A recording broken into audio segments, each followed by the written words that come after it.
வணக்கம். நீங்கள் இணைந்து கொண்டிருப்பது திறனவின் பேசும் பேனா பகுதியோடு. இன்று 2010 அக்டோபர் மாதம் 30ஆம் தேதி. புலந்திருக்கும் பொழுதானது எல்லோருக்கும் மகிழ்ச்சிகரமான பொழுதாக அமைய வேண்டும் என்று வாழ்த்திக் கொண்டு நிகழ்ச்சிக்கு செல்வோம். முதலில் தினகரன் பத்திரிகையை பார்ப்போம்.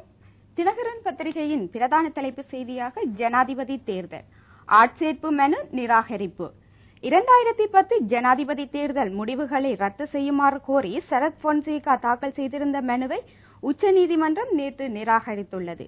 மேற்படி மனு பிரதம நிதியரசர் அசோக சில்வா, உச்சநீதிமன்ற நிதியரசர்களான சிராணி ஏ Bandaranaike, K Sri Bhavan, B A Dayaratne, SI. இமாம் ஆகியோர் முன்னிலையில் ஆராயப்பட்டது என்று அந்த செய்தி மேலும் தொடர்ந்து செல்கின்றது. இன்னுமொரு செய்தியாக அனைத்து பல்கலைக்கழக மாணவர் ஒன்றிய அமைப்பாளர் உதல் பிரேமரத்ன கைது.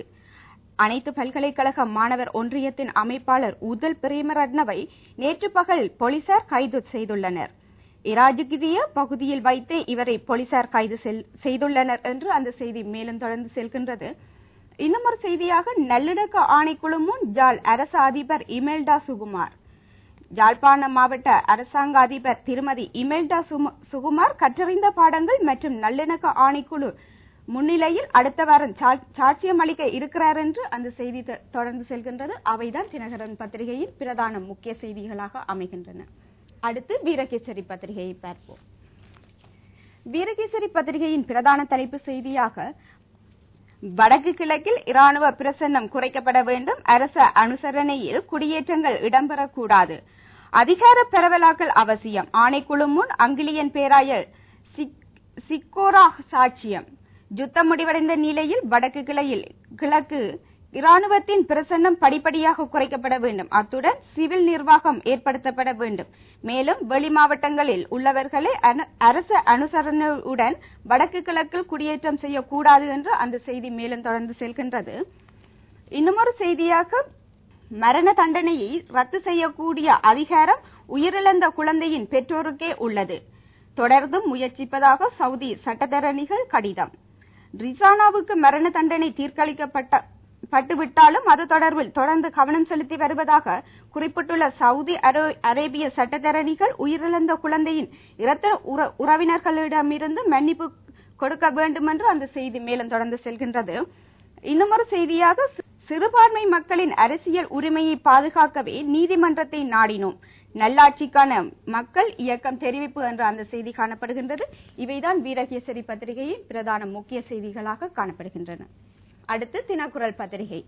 தினக்குரல் பத்திரிகையின் பிரதான தலைப்பு செய்தியாக ஜனாதிபதி தேர்தலுக்கு எதிரான பொன்சேகாவின் மனு நிராகரிப்பு.